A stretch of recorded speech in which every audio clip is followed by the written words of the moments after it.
My friend earlier made me laugh when she said, Safa, is this a wedding day? This is not a marriage, come on. This is just an art presentation. She said, you're probably going to need a stadium in your PhD thesis to have all of these people sit down. But you know, it's always a pleasure to have people sharing with us our most precious moments. So you're welcome. Thank you for being here today. I'm really glad. I'm really glad.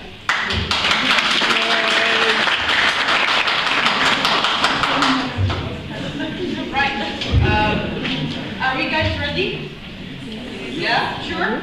Okay. What if we go straight into the heart of my presentation today so that we don't waste time? All right? Okay? My presentation is actually divided into four major parts. First, I start by the contextualization, and then move to the rationale of my argument. That is, the chapters themselves. What is that I wanted to say from those chapters? And then I'll move to my objectives, the choice of my text, and perhaps, as Mr. Khalifa said, the challenges. Right? Okay. My topic is actually contextualized within the rising and implicit interconnectedness between post-colonial self-fashioning as a paradoxical mode of representation and post-colonial life narratives as paradoxical modes of reading. The focus is basically led on the notion of ambivalence, or the idea, or the term which Baba coined, third space, which I made explicit use of in the third chapter of my dissertation. Now, there is a clarification that I need to make before embarking on the analysis itself, which is the fact that I was reluctant to define the concept, which is ambivalence, for two basic reasons. The first is that the concept itself is rooted in ambivalence and indeterminacy, and so by defining it, I might perhaps seem to go against the very argumentative threads of my argument. The second is that I wanted to leave some space for the reader to detect on his or her own the open-endedness of the concept. And here we have Edward Soja, one of the leading theoreticians of the concept, himself warning us against any clear-cut identification of the term, when he says that this is by nature a flexible and tentative and provisional term that is itself used in capturing what are themselves shifting paradigms and ideas. So this is one thing. This is a clarification that I needed to make first. And then, within the same context, of course, the history of self-representational, or what at times deliberately referred to as self-misrepresentational narratives, shows that the creation of these sites of overlap is perhaps the most inescapable of fates. Whenever there is an encounter between metropole and colony, there is always a sense in which subjectivity or selfhood emerges as an impossible moment, marked by the open-endedness of the Fanonian question, I quote, in reality, who am I? And the closure of signification within the context of such a question seems to never come to an end. And so by taking profit from this, by profiting from the open-endedness of the concept, I wanted to get as far away as possible from the reading of postcolonial subjectivity in terms of the Manichaean deliriums of East versus West, South versus other, text versus theory, and so on and so forth. I preferred rather to creep into a zone of overlap in which subjectivity and self-fashioning emerge as the most mysterious and most enigmatic of all processes. Okay, and this is where my focus on Baba's third space of enunciation comes from.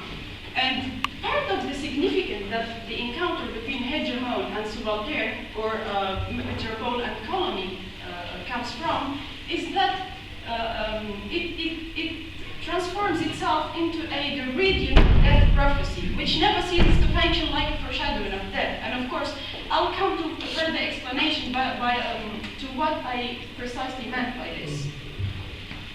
But already at this level, we see that there is a paradoxical state of affairs. On the one hand, we have the need to mitigate the dangers or the risks and stakes of the anxiety of reference inherent to the displaced post-colonial self. And on the other, this very notion of selfhood is immediately challenged by the Barthesian question, I quote, "Do why not know that in the field of the subject there is no referent?" It is becoming both interesting and challenging that we are becoming more and more aware that the current post-colonial condition cannot be recaptured if we do not relocate the poetics and politics of post-colonial identity within these sites of overlap, where subaltern agency emerges, in the words of bell hooks, I quote, as the site of radical possibility. This is actually the same observation that Chantal Mouffe validates when she argues that we can no longer, in fact, accept the fact that we cling to an image of diasporic subjectivity as the ultimate source of intelligibility of its actions. We should rather adapt those approaches and views to be able to capture the character of the post-colonial condition and the complex rapports that impinge on post-colonial subjectivity itself. But there are questions which come to mind when we are writing down our ideas, and questions that at times risk to paralyze us and to undermine the validity of the whole project altogether. One of these questions, and which I found myself asking more than once, says the following. If the death of the subject has become a settled fact of our contemporary history, and if the thin thread between self-invention and self-construction has been obliterated, as so many critics maintain, then why am I taking the trouble to delve into investigations of this type? Wouldn't I, in the words of Eakin, operate like a dog chasing its own tail? But yeah, this is the same paradox that gave birth to my work, to my project. At some level, I wanted to engage myself in a spontaneous and a practical way in the postmodern paradox. Yes, we know well that we bypass the time when the agential coherence of the subject can be maintained as a settled fact of our history. Yet, there is always a sense in which we still believe in Smith's declaration that, I quote, "None of us lives without reference to an imaginary singularity, which we call ourselves." And when Lejeune, Philippe Lejeune, remember? Philippe Lejeune is especially amazed. When Lejeune was asked the question, and of course, ironically, Lejeune is one of the theoreticians against whom the basic argument shall be moving. And this is perhaps the only area where I happen to agree with Lejeune. When he was asked, why do you still believe in the legitimacy of your observations on the nature of nonfiction writings, his response was that, he said, of course in a very interesting and funny way, he said, yes, I have been fooled. Go and consider me an insane critic if you want. Go and consider me a fool who still believes in the Holy Ghost and who still believes of the first person and who still believes that we can tell the truth. And here I'll quote him verbatim. Lejeune said, but who doesn't believe in it? And after all, why shouldn't I? In the field of the subject, there is no referent. We indeed know all this. We're not so dumb. But once this precaution has been taken, we go on as if we did not know it. In spite of the fact that autobiography is impossible, this in no way prevents it from existing. And see, here already we have a paradox. And the same paradoxical state governs the choice of my text. And here I found myself stepping outside of the conventional criteria scales, which say that in order to approach the text from a particular theoretical frame, this text has to lend itself perfectly well to investigations of this type. Well, I don't think so, and I don't believe that this is the case, at least as far as out of place is concerned. My choice of the text has been governed by the extent to which out of place confirms a particular theoretical stance and challenges it immediately, right? So this is the paradox that governs the choice of my text. And so by locating out of place within a Babian third space of enunciation, it is those very paradoxes, inconsistencies, and even indifference that to study what George May calls les échecs de l'écriture blessure. That is the crisis, right? Okay. My objectives, to come very quickly to my objectives here veer on the whole project of decolonization, both in terms of genre criticism and subaltern subjectivity. Said's constant remapping and demapping of the post-colonial space is appreciated insofar as it takes place in the third space of enunciation that paves the way for what Baba calls a moment of contra-modernity that appropriates the new cultural politics of difference to its needs and terms. This moment also reconceptualizes and problematizes the notion of selfhood outside this object d'art, in which people have often been placed like marble statues. Okay? And so within this space of contingency and ambivalence, selfhood, post-colonial selfhood in particular, is appreciated as an even, incomplete production of meaning, in the word of Baba. This space of strategic ambivalence can also be read as a shift to an alternative post-coloniality, where post-colonial self-fashioning emerges as a symbolic textuality that is located in the performative present of cultural enunciation. Selfhood is produced at the site of the self as narration, as writing the self, which serves, of course, as a necessary step towards the deconstruction of hegemonic historiography. These are basically some of the objectives that I wanted to reach, and of course I'll elaborate on them by the end of this presentation, okay? Moving on now very quickly to the first chapter entitled The Poetics of Nonfiction and the Autobiographical Path, the dialectic of self-location and self-dislocation. We've just said that the focus is basically led on the, what Georges May calls les échecs de l'écriture blessure, that is the crisis, as a necessary step towards the disclosure of the ambivalence of Said's autobiographical moment. The first section of this chapter covers actually Lejeune's postulations on the nature of nonfiction writing, and the basic question here has been, what is an autobiographical pact for Lejeune? And Lejeune answers the question by starting from the following assumption, that autobiographical discourse is contractual by nature.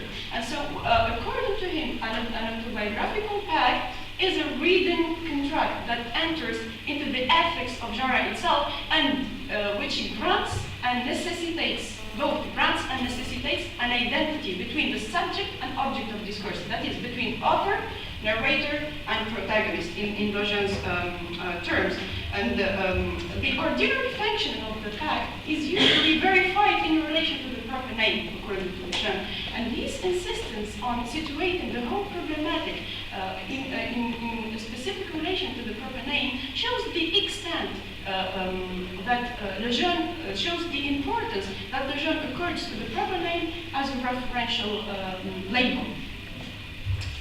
Right, and here I'm going to quote Lejeune because this is a quotation which shows the importance of the proper name and the referential status of the proper name, according to Lejeune, which is responsible for the entire act of the autobiographical performance.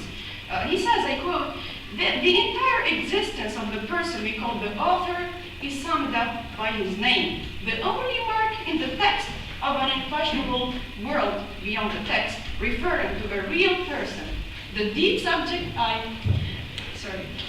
this is one of my friends who, I haven't seen him for 2 years now. And he's one of my dear friends, so you're welcome, Liam.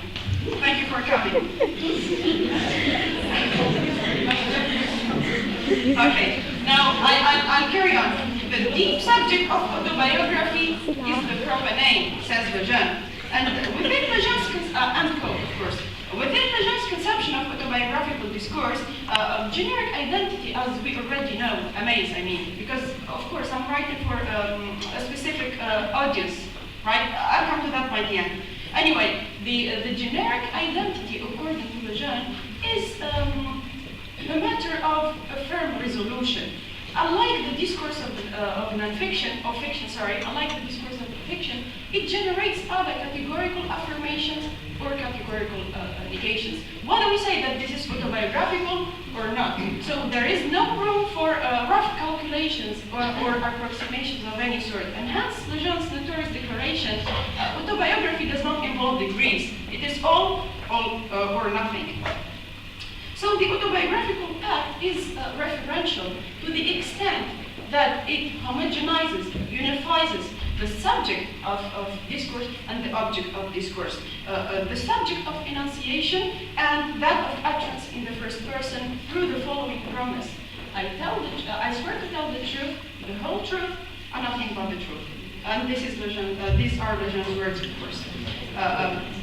Sorry? Not in the portal go here. Yeah, this is it. I'm going to comment about that because, this is an authoritative legal terminology, which, according to Legend, enters into the ethics of genre itself. Since you're talking in such a nice way together, I suggest that from time to time you look at us. Oh, I'm sorry. Okay. And you see, Yeah. from a long distance. Okay. And I think No. You know that I'm very happy that you're here today, but just because I wanted to address the audience. But they're having the bulk of it. Yeah. Okay. No, I know that you already have it all. So, okay. So, I relocate an out-of-place at the heart of the postmodern anxieties and skepticism towards all forms of categorical thinking, Madame Darshuna. I wanted to deliberately challenge so many of Legend's critical insights. Therefore, the second part of the chapter is a close examination of some of the questions that have been leading the postmodern debate on the nature of nonfiction writing, revising along the way so many of Legend's postulations on the nature of nonfiction writing. The focus is, as I said, is that on the crisis, anxieties, and even ambiguities that govern the journey from beginning to end. The first of these crises, which goes as a straight and explicit deconstruction of the status of the proper name, is of course the crisis in nomenclature. That enhanced the title of the following section, Born to Die, the proper name and the crisis in nomination or nomenclature. Throughout the text, what Said basically does is that he underlines the referential status of the name and thus turning so many of Legend's claims upside down, especially the claim that, he turns this, how does he turn the referential status of the name upside down? By clinging essentially to the politics of anonymity, what I call the politics of anonymity here. Therefore, turning so many of Legend's claims upside down, particularly the claim that authors of autobiographical discourse are a long way from is coextensive with the crisis in memory. Madame Darshuna is laughing. Is that okay? Yeah, Alright. I'm enjoying it. Oh, wonderful. Okay. The other thing, the crisis in nomination is coextensive with that in memory, which destabilizes even further the referential integrity of the fact.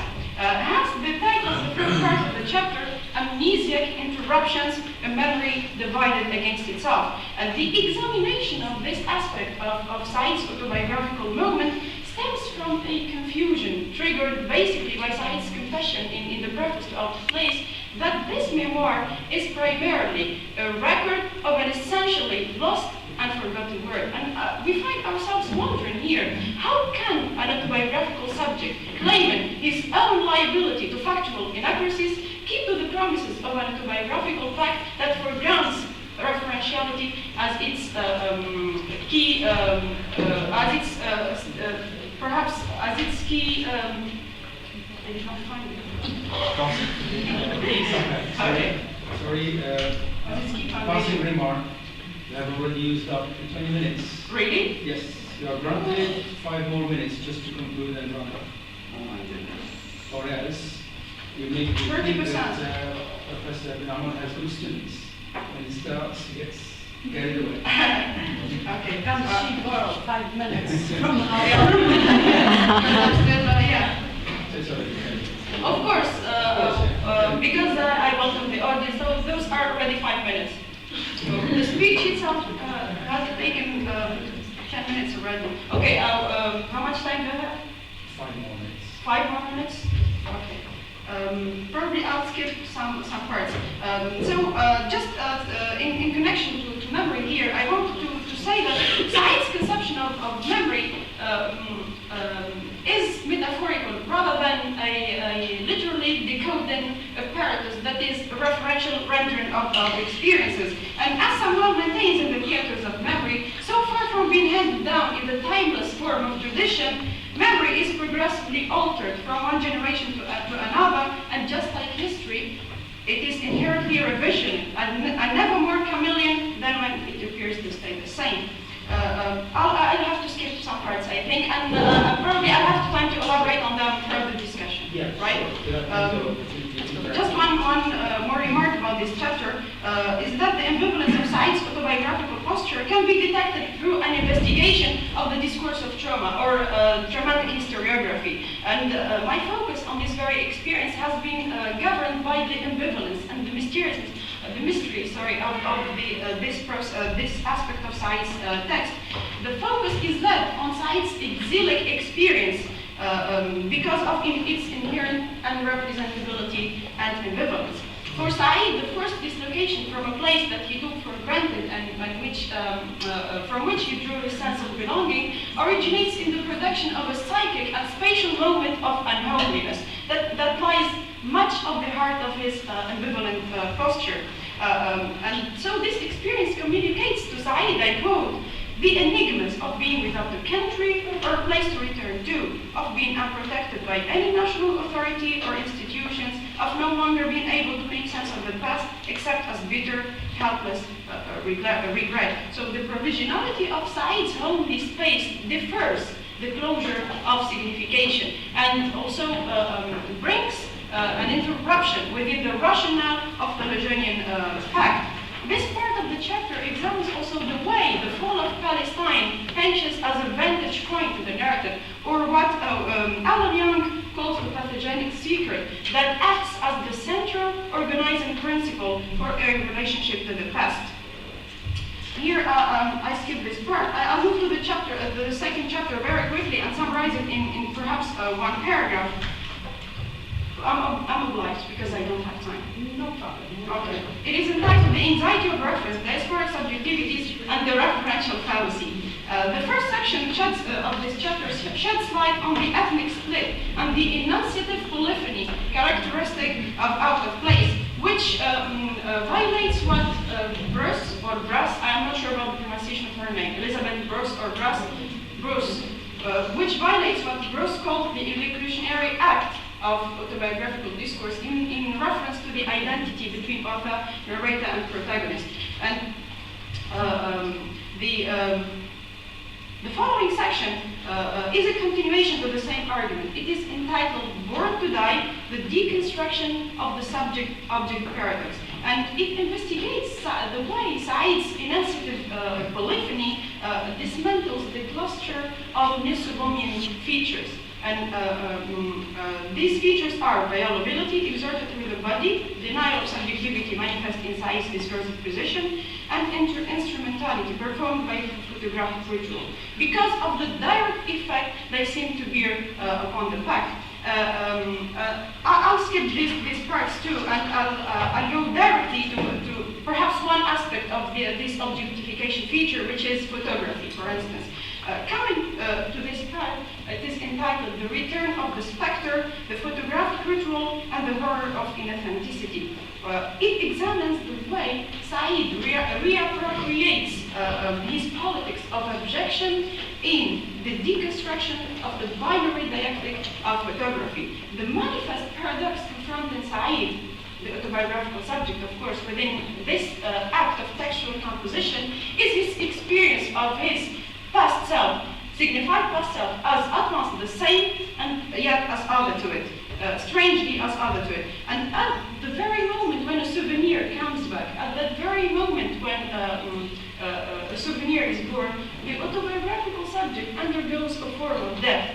And this is, as Barth says, brings us to the similarity or the comparison that Barth strikes between the autobiographical act and the photographical ritual, which are both, according to Barth, symbolic of a premonition of death.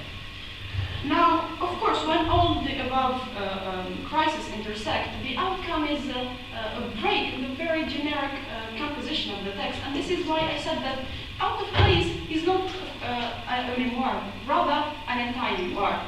Okay, I'll skip. I have so many explanations to go through, unfortunately. Yeah, I'll have to say 3 words about the third chapter, probably, and the findings before. Right. The third chapter is entitled, but you'll give me time from the discussion to be able to collaborate on this. Yeah. Promise? Sure. Okay, thank you very much.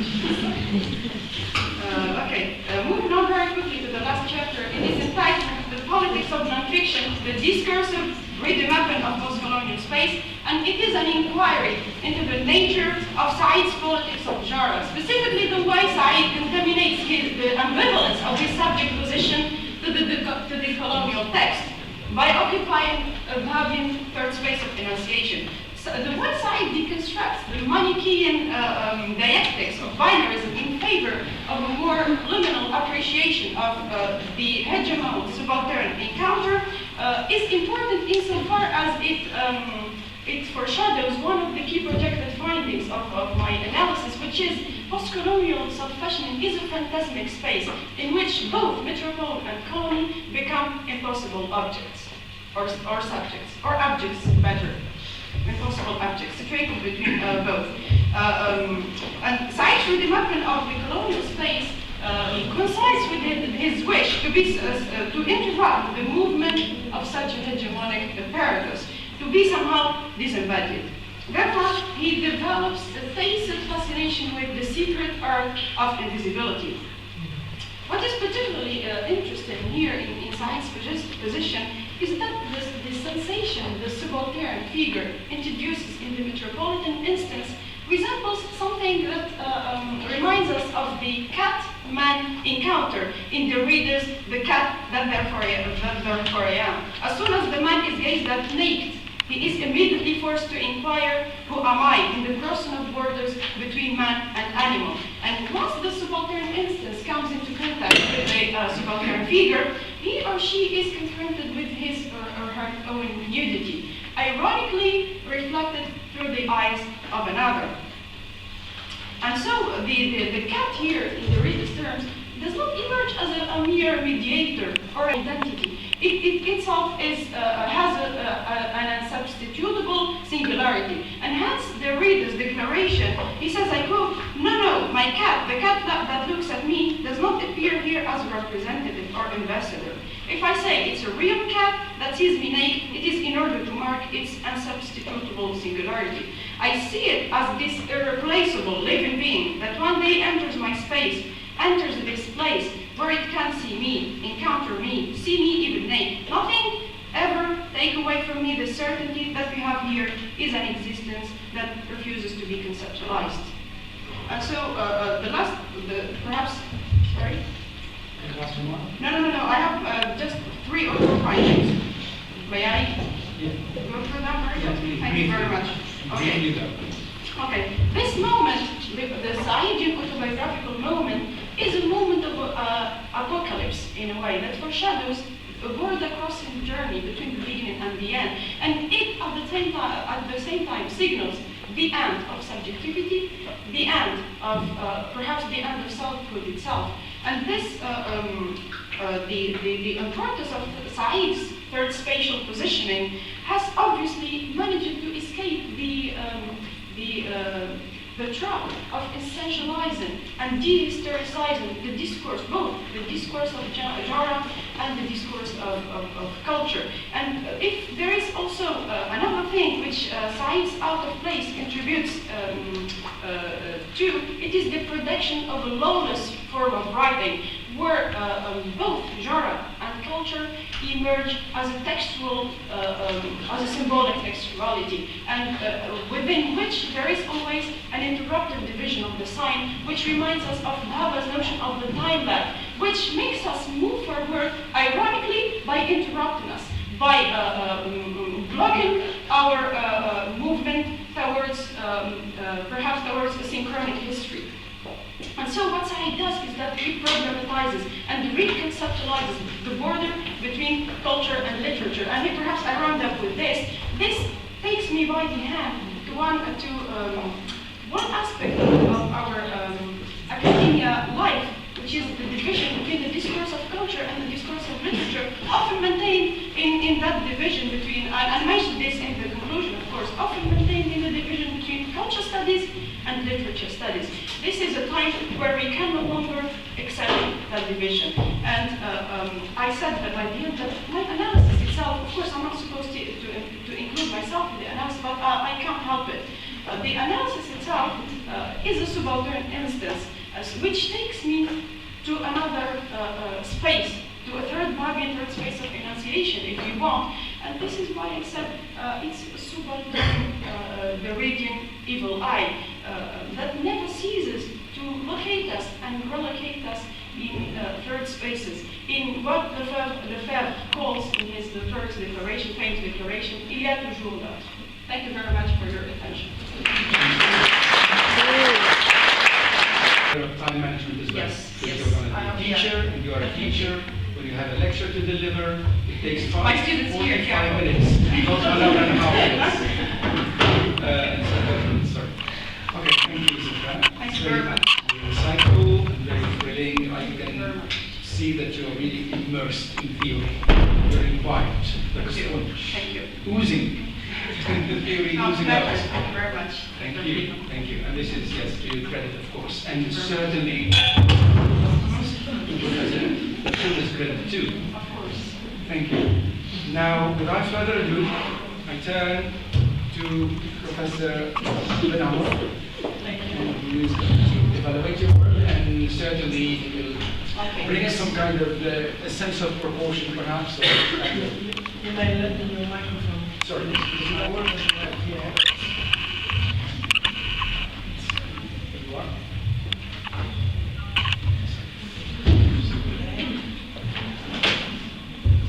The center cannot hold it. Good afternoon.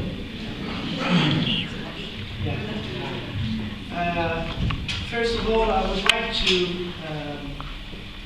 congratulate you for the quality of your oral performance. Thank you very much. About giving a presentation.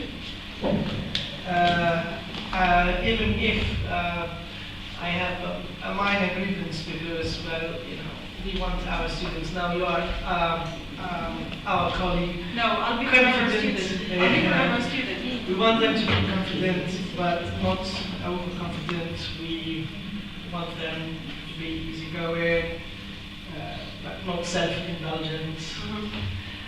And you remind me of the first encounter between Claudius and his court after the assassination of Hamlet. So probably you were carried away by the tune of music, but I guess it is probably out of pressure. In theatre, there are different ways of breaking the fourth wall, actually, and maybe the kind of performance you are supposed to deliver today is different from the performance in a classroom or in a conference.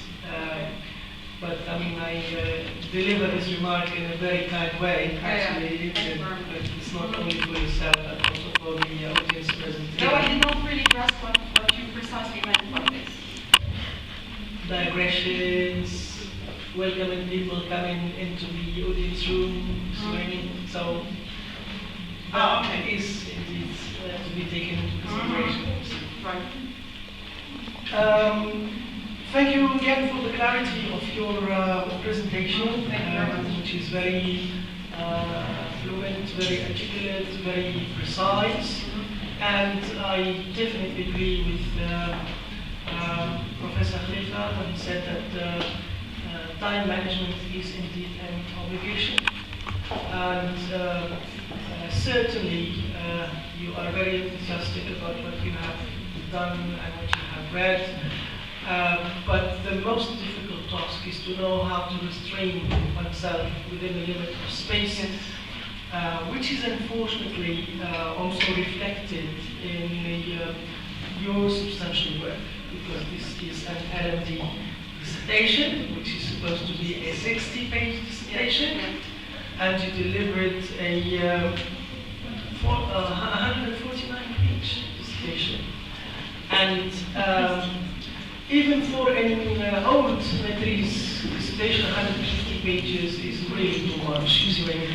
So, yes, you read and you have lots of things to say and lots of interesting ideas, but it makes part of the expertise is to know how to limit oneself within a particular space.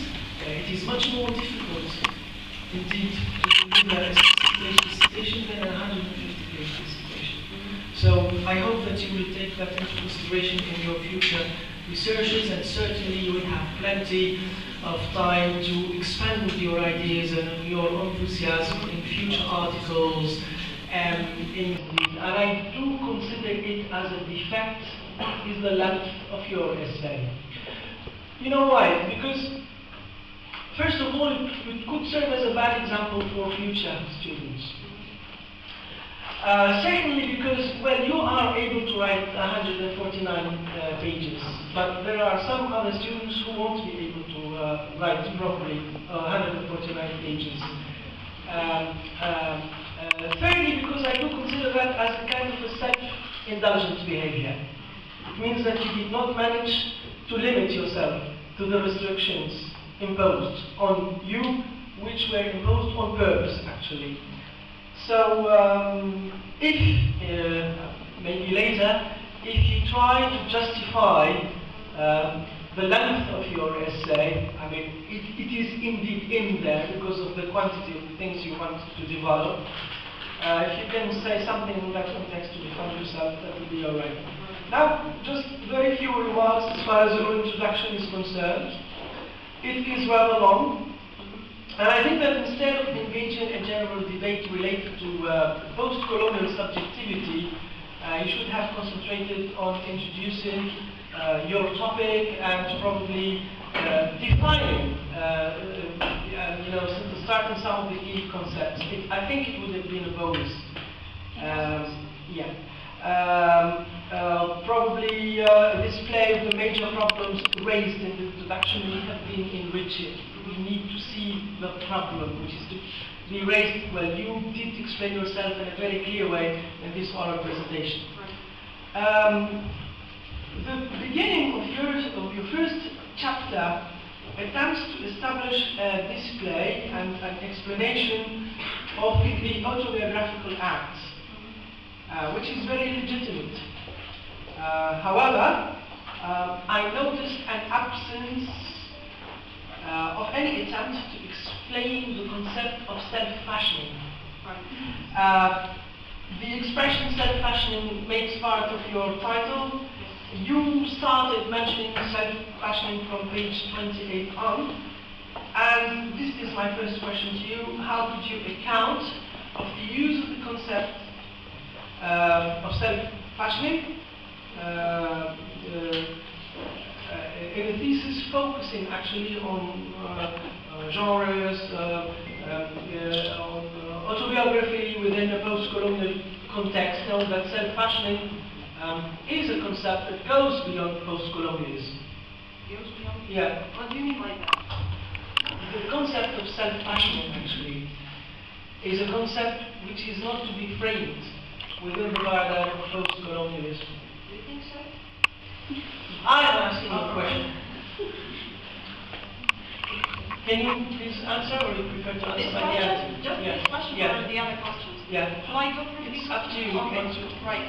Now, concerning the length, I said I found myself obliged because I needed to approach the text from two scopes, basically, the poetics and politics of genre. I could have just gave you 2 chapters and I'm done with it. Okay? But I said no. This has to do with my intention or my objectives. What I have in mind is that to approach the text from within a dialectical zone. I did not only want to do this and not to do that. So I said, I'll take the risk. I know it's a risk. Sorry, I'm interrupting you. Okay. far as the length, we cannot discuss this. I'm asking you one particular question about self-fashion. Okay, I thought you asked me about the length. But you gave the remark. No. All I right. asked you the question, how would you account And the of key the use of the concept of self-fashioning? This is my question. How would you account the use of the concept of self-fashioning? Right. You know, having to do with an autobiography within a post-colonialist context. That is my question. Okay. And you said, how didn't I define self-fashioning? Actually, the whole analysis can be read as a way to capture the meaning of self-fashioning. And this perhaps stems from a personal conviction that I do not prefer the inductive method of defining key notions. I prefer rather the deductive method. As I said, this is because I want to give the reader a sense of what Barth calls the pleasure of the text. So I wanted to leave the notion open-ended, and you can take the whole analysis, as I said, as a way to capture the meaning of post-colonial self-fashioning itself. The relation that I made between self-fashioning and genre or autobiographical discourse is, of course, legitimate because we can no longer today Who coined the concept self-fashion, please? Sorry? Who did? As far as I know, it's Stephen Greenblatt. In his book, Shakespeare and the Renaissance Culture, or The Question of Culture in Shakespeare. Yeah, so how would you account for the concept of self-fashioning within a post-colonialist concept? Yes, of course, because it's even similar to Stephen Greenblatt's conception, because he said what Stephen Greenblatt basically did is that he opened the text to culture by coining the concept of the textuality of history and the historicity of text. And so here we can no longer maintain the disruption, as I said, between the discourse of culture, whether be it ethnic culture, post-colonial culture, colonial culture, any type of culture, we can no longer maintain that division between culture and genre, which is literature by the end of the day. That's my justification, basically. Okay, that's fine. You know, Thank you. just a question. Okay, the second question I'm asking you, you worked on the idea of biography and autobiography, and I would like to ask you again to explain in brief words the major differences between a biography and an autobiography. Okay. First, there is one basic difference, which biography is the history of a person written by somebody else, and autobiography is the history of a person written by that very person itself. But careful, because in the postmodern debate, the boundary has been collapsed, because even the autobiographer who is writing his own autobiography is considered as somebody else. Strangely different to the writing eye. There is a discrepancy between the subject of enunciation and that of utterance in the first person. And so, yes, there are differences, but in the postmodern debate, these differences are collapsed. Because even the autobiographical subject is considered to be as someone who is different from the one who actually wrote it. You see what I mean? All right, yeah, that's fine. Thank you. On page 18. You mentioned the expression identity. Second paragraph, the whole process should move towards an entirely opposite direction, where identity would grant resemblance. And you had a tendency to use the expression identity in many instances, but I would like you to give me an explanation justifying or explaining your understanding of identity. Right. So how would you identify, or how would you, let's say, define identity? Okay.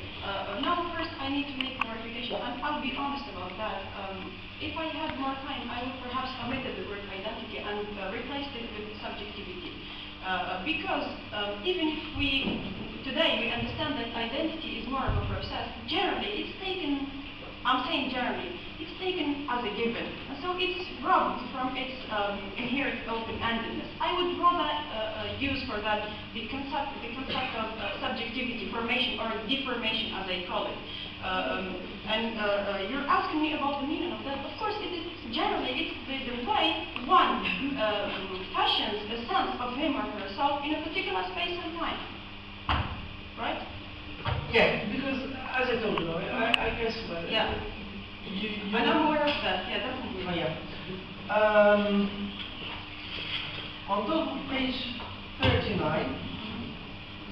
the first paragraph, we said, out of place evokes that the paradoxes of autobiographical agency, both in its prospects and inadequacies in inhabiting a world where telling the truth is simultaneously within and beyond the reach of the autobiographical subjects.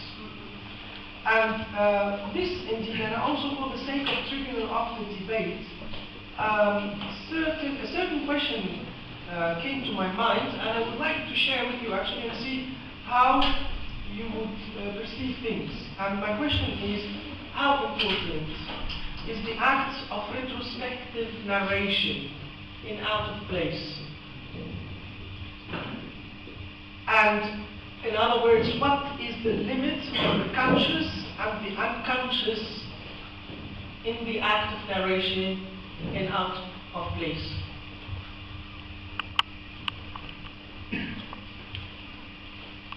Can you answer Yeah, my I do. question? Okay.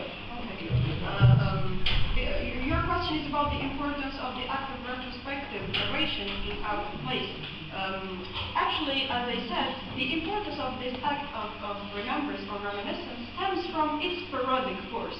That is, it makes Out of Place and its autobiographical project move towards a totally different and unexpected direction. Because what is particularly left from the past in Out of Place are only just traces of a life that refuses to be channeled through the very medium through which they might possibly see the light. And this is why I said I honestly found the investigation of this aspect of Said's experience very difficult, because Said blocks our attempts at finding a dialectic center or an anchorage point from which we can investigate the study by declaring already in the preface, I think in the second paragraph, that Out of Place is essentially the record of a lost and forgotten world. And I raised the question earlier, as I said, how can we in fact believe anymore in the legitimacy of our project if Said himself says that this is an inaccurate account? Okay, so where is the space of the conscious in all that? The space of, okay, Yeah. Perhaps the space of, I can answer you, let's start by the space of the unconscious first, because, and then I'll come to, because they are related. Because one of the critics, Patty Miller, said the following: always the conscious mind, the unconscious mind has agendas which do not necessarily correlate to the conscious mind.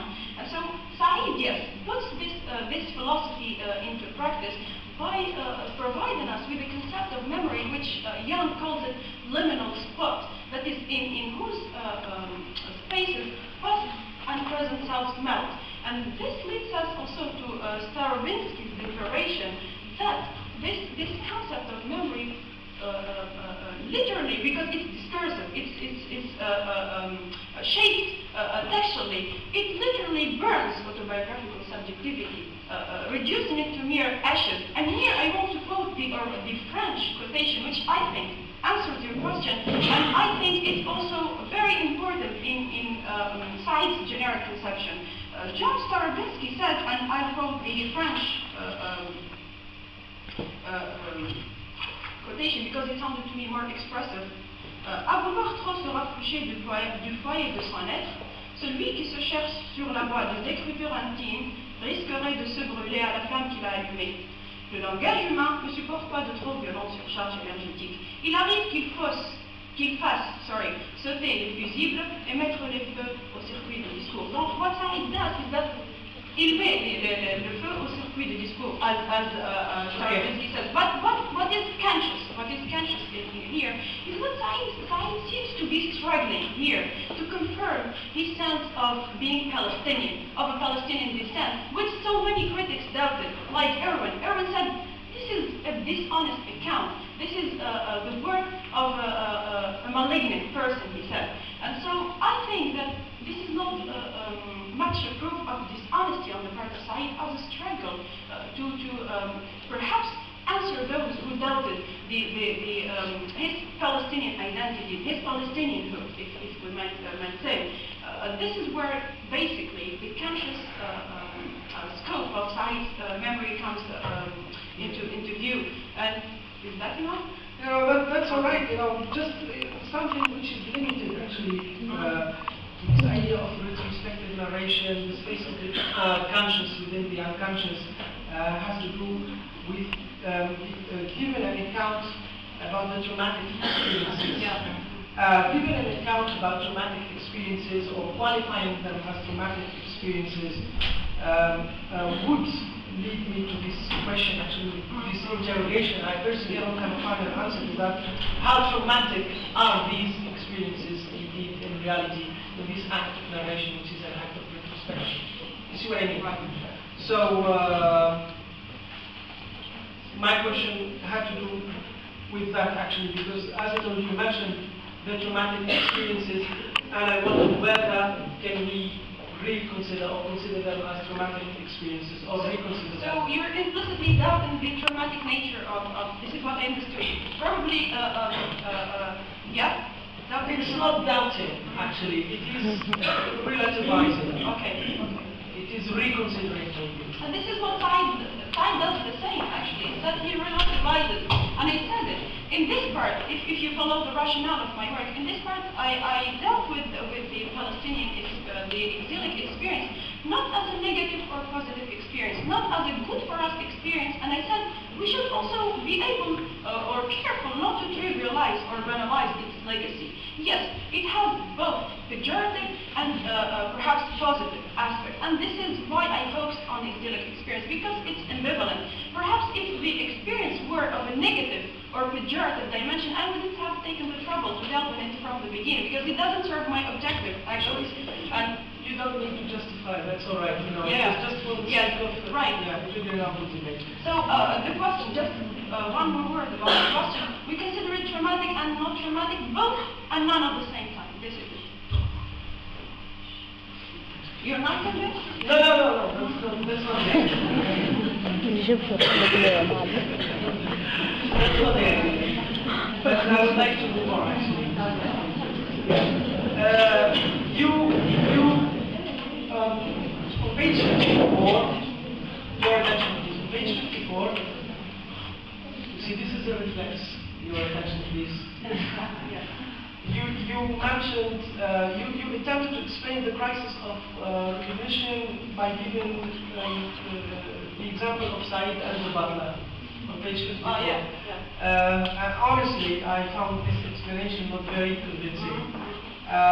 But probably, you know, in relation to this idea, could you develop more this idea of crisis of recognition and out of place? Okay.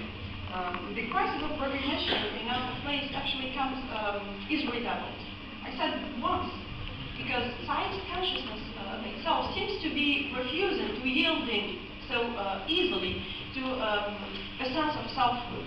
And so this embodies in a way the Sartrean, you corrected me once when I was Sartrean nothingness of being, which shows that consciousness has a negative, what Sartre calls negative consciousness actually, which always ends up dismantling and disrupting our sense of who we are.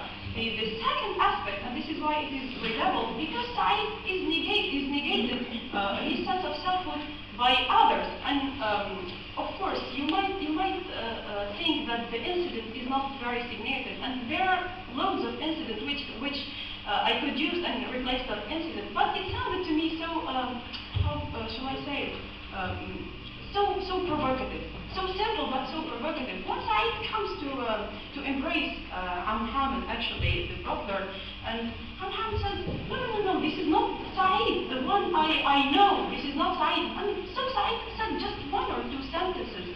He said, how come that this man does not recognize me? And so Muhammad seems to cast doubt upon the very Palestinian identity of Said, because Muhammad for Said denoted whatever is Palestinian, whatever is Arab, and whatever is human after all. And so if Muhammad, the one who loved with Said, hangs out with Said, and ate with Said, comes to deny Said a sense of his Palestinianhood, then how come Said Said himself seems to be wondering, have any more a sense of selfhood.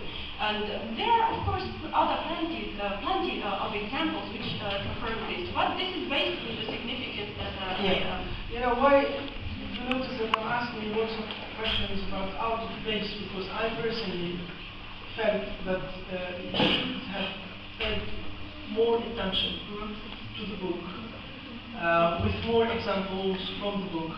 Yeah. And I am going to continue asking you questions about the book, just as an attempt to complement. Just one thing, and honestly, I am not lying, there's no reason why I should. I thought that I overused the book. So what I did is that I took out chunks of the memoir. These questions actually have to do with them. And I'm asking you another question about the book, which is how important is the religious background of Edward Said in shaping his identity? Right.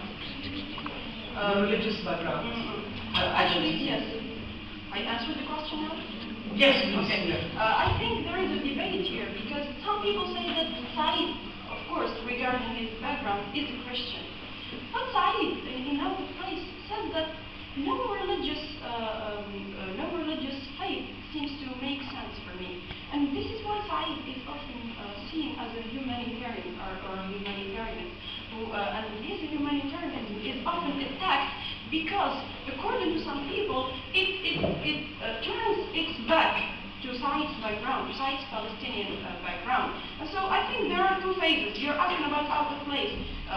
There are two phases in out of place where Said deals with his Christian background, where he was in Palestine. And so the thing which I appreciated in Said's conception of religion here and the way it helps him fashion his sense of who he is, he said that there was no conflict between Muslims and Christians, no legitimate conflict according to him. And so he said, I really didn't find much or many problems in coping with that background. But then Said, probably because he was diagnosed with leukemia, he comes and he says it. He said that my illness, in a way, compelled me to cast doubt on all certainties. When he was diagnosed with leukemia, though he didn't say that explicitly, Said seems to develop sort of a nihilistic attitude, that is of the Dostoevskian melancholia. And he seems to be casting doubt about all sorts of certainties in the world. And so the experience in our place takes sort of an absurd scope here. And this is why I said there are two phases. First, when he fashions his sense of selfhood around the Christian background of his family and his life in Palestine, and then another phase where he casts doubt about foreign religion. Yeah, indeed. And as I told you, I mean, methodologically speaking, I chose to ask you questions about book instead of giving you suggestions to see if you could. Okay, now just sometimes also the questions are just very, very straightforward without any intentions, like this, the present one. On top of page 60, you mentioned this is how the narrative violates what Brass terms as the illocutionary act of autobiographical discourse in her reference to the identity between author, narrator, and protagonist. And you mentioned that also in your oral presentation. Yes. And I would like you, in a very blatant way, to limit, how could you limit the spaces of the author, the narrator, and the protagonist in Out of Place? How could I limit? Yeah, the spaces of the author. Could you please reformulate the question? Yeah. How could you limit or define the spaces of the author, the narrator, and the protagonist in Out of Place? Right. Thank you for the question, and it actually goes at the heart of my argument, and I answered it. The two chapters answer this question. Said obliterates the logic of the autobiographical fact, which says that we need to maintain an identity between these three. But what Said does is that by clinging to the politics of anonymity, he seems to cast doubt upon the very referentiality of the status of this identity. And so, how would I define the spaces of the author, narrator, and protagonist in an Out of Place? I would say that this space is parodic par excellence. That's it. Okay. Here, a suggestion or maybe a comment as far as your second chapter is concerned. It has attempted to focus on the complex self of Said. You used, for example, expressions like distant, dispersed, and fissured self on page 61, for example.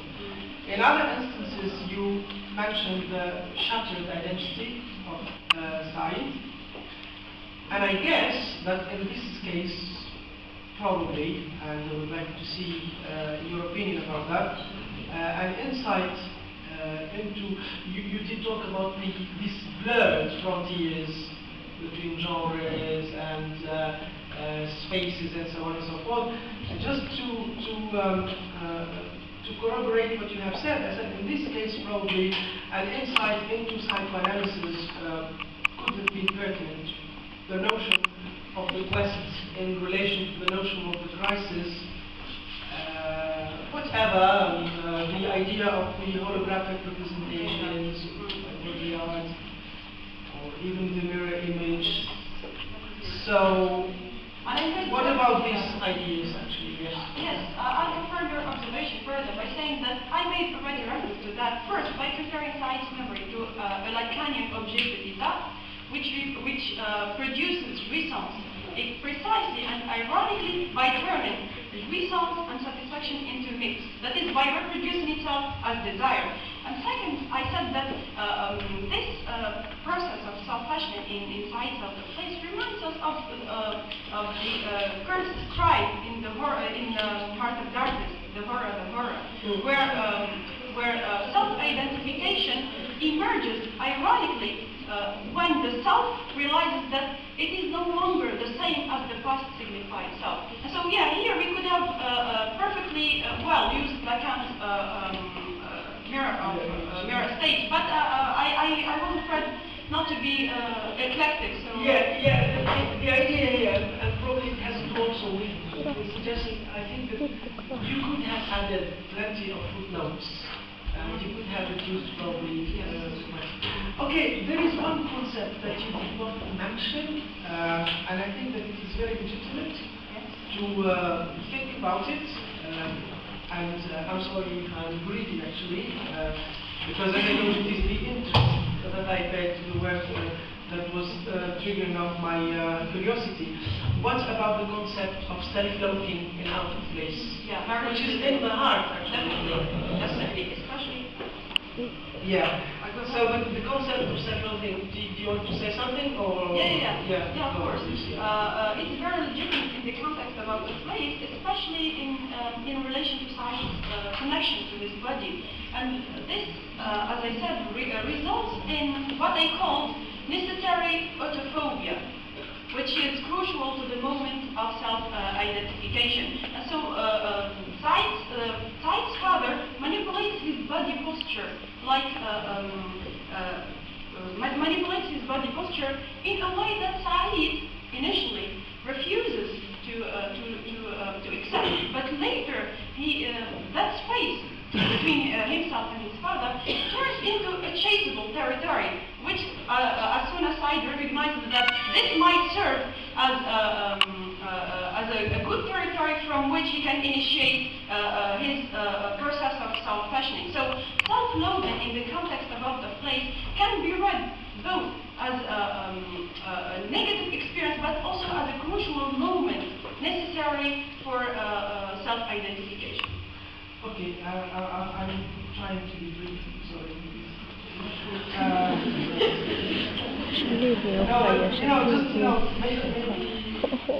Maybe two simple questions.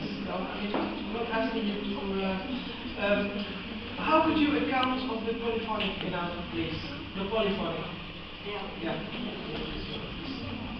Yes, the polyphonic enunciation Out of Place. Yeah. Right.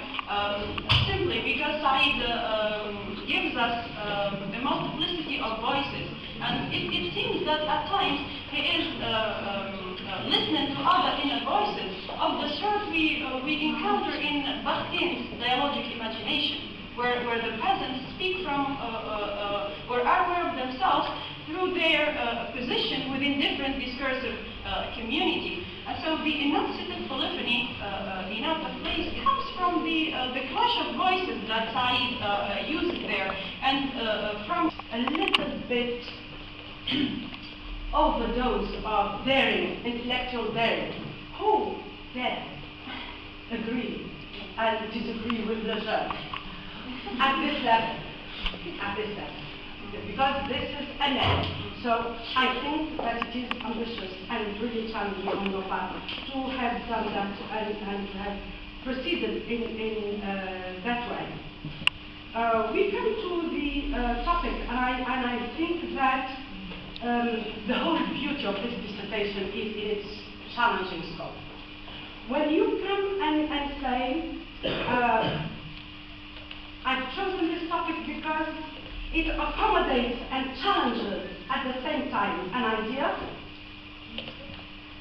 this means that as a reader at this level, as a critic at this level, you're taking two stands. Normally we have a category of critics who go along with one argument, and another category of critics who go against that argument. Combining both in one stand is wonderful. Like when you say, okay, I can show you to what extent that can accommodate itself in my analysis. And it's what we call loop criticism. That is, you take a piece of criticism, you take an argument here, and then you make it come back to criticize it. This is wonderful.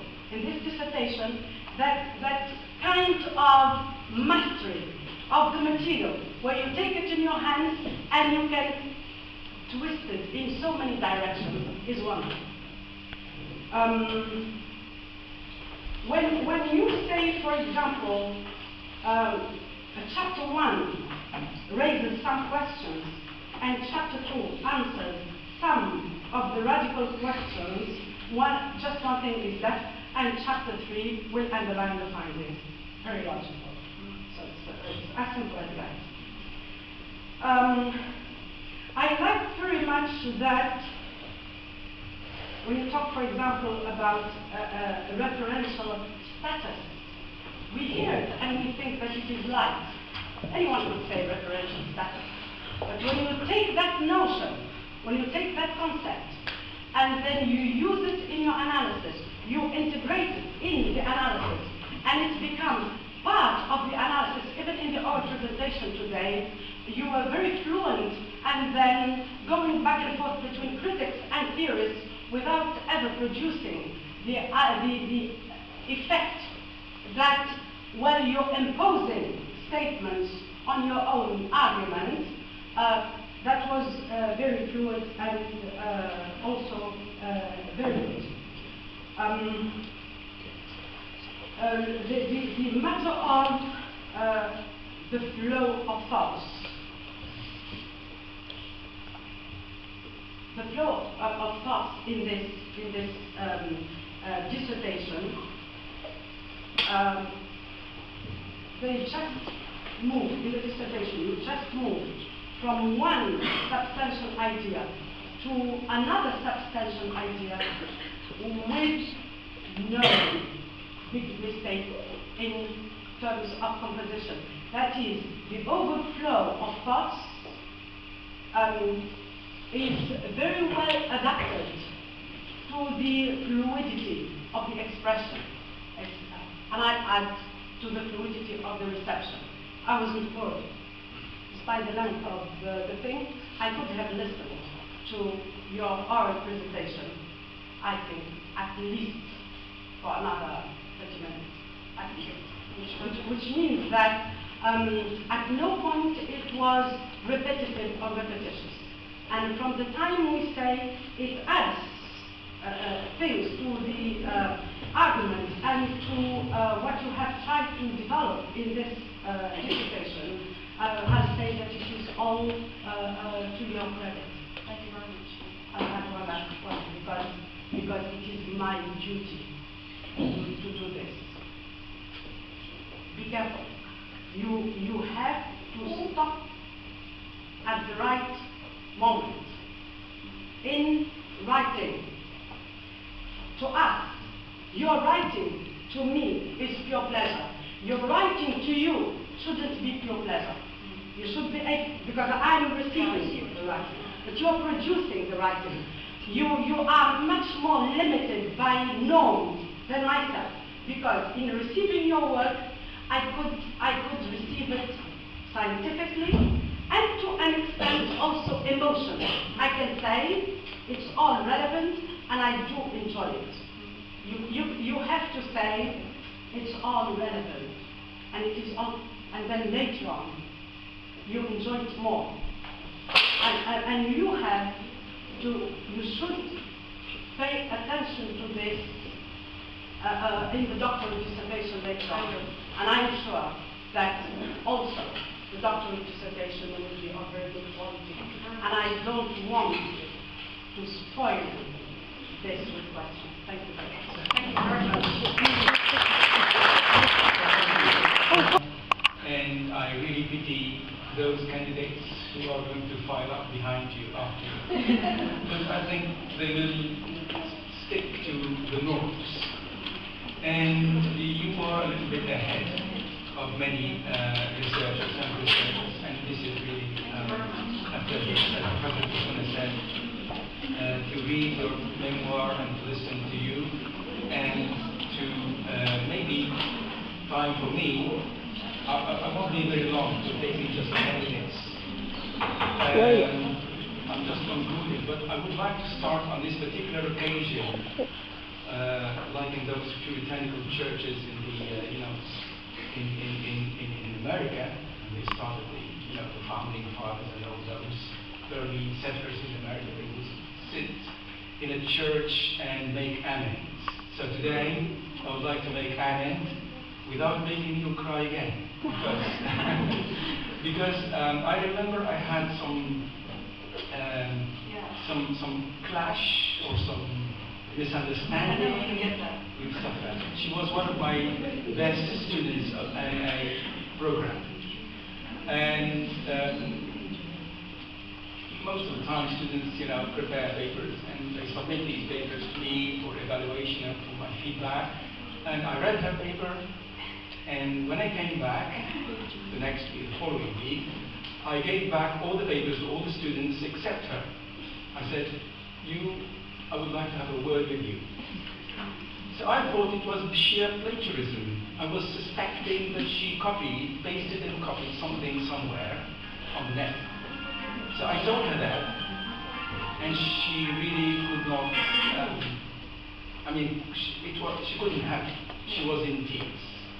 And I really, today, it's a good opportunity for me to, to say my mea culpa. And I was really wrong. Because she made me realize that she was one of the best students. Thank you.